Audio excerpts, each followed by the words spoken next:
8:30. Burger അടിക്കാൻ വേണ്ടി പാനൂരെത്തി എമ്മിയിൽ വീണ്ടും ഒറ്റ വൈറ്റ്.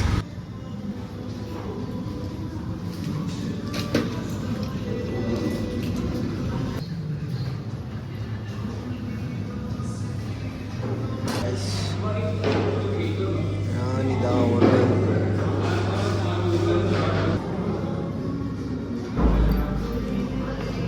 ഫൈനലി നമുക്ക് പാർസൽ കിട്ടി.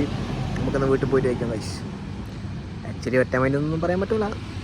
അപ്പോൾ അത് ബർഗർ കഴിക്കാൻ തോന്നി ഇങ്ങ് വന്ന് കുറച്ചേരം ആലോചിച്ചിട്ടൊക്കെയാണ് വന്നത്. നമുക്ക് വീട്ടിൽ പോകാം ഗൈസ്. വീണ്ടും ഒരു 7 കിലോമീറ്റർ നൈസ് 7-8 കിലോമീറ്റർ. 9:05 സമയം ഇപ്പം നമ്മൾ വീട്ടിലെത്തി. നമുക്കിനി ബർഗർ കഴിക്കാം ഗൈസ്. ബർഗർ പോലെ വരുന്നത് കുറച്ച് ഫ്രൈസ് ഉണ്ട്, ഇതാ ഇനി ബർഗറുണ്ട്, പിന്നെ ടൊമാറ്റോ സോസും പിന്നെ ചെറിയ പെപ്സിയും. നമുക്ക് എന്തായാലും ബർഗർ കഴിച്ചു നോക്കാം ഗൈസ്. ഞാൻ കുറച്ച് ഫ്രഞ്ച് ഫ്രൈസും സോസും ആഡ് ആയിട്ടുണ്ട്. എന്നിട്ട് കഴിച്ചു നോക്കാം ഗൈസ്. കഴിച്ചു നോക്കാം.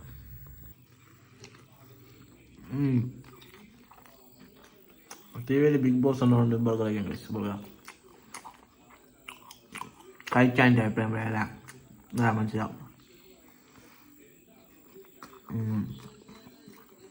ടേസ്റ്റ് ഉണ്ട്, ചൂടുണ്ട്.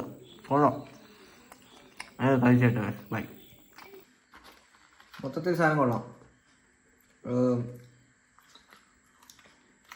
ഒരു 150 രൂപീസിന് വർത്താണെന്ന് ചോദിച്ചാൽ വർത്തായിരിക്കുമെന്നാണ് എൻ്റെ ഒരു പ്രതീക്ഷ. കാരണം ബർഗർ അത്യാവശ്യം നല്ല ടേസ്റ്റ് ഉണ്ട്, ഫ്രൈസും മോശമില്ല, ഇന്ന് പെപ്സിയും കിട്ടുന്നുണ്ട്. Overall taste wise good. വലിങ്ങനെ കുറ്റം പറയാനൊന്നുമില്ല. പിന്നെ എന്താ പറയാനുള്ളത്, നമുക്ക് കാര്യമായിട്ടൊന്നും പറയാനില്ല കേസ്. 150 വേണ്ടി ഒരു കോംബോ ഉണ്ട്. ബർഗർ മേടിക്കാൻ ബർഗർ കഴിക്കാൻ തോന്നിയപ്പോൾ നേരെ പാനൂരിൽ പോയി ബർഗർ മേടിച്ചു. കഴിച്ചപ്പോൾ എനിക്ക് ഇഷ്ടപ്പെടുന്നുണ്ടോ? എനിക്കിഷ്ടപ്പെട്ടെ കഴിച്ച ഫ്രഞ്ച് ഫ്രൈസ് നമുക്ക് കഴിച്ച് ഞാൻ പെപ്സി കേട്ടെ. പിന്നത്തെ വീട്ടിലുള്ളൂ. ബൈ.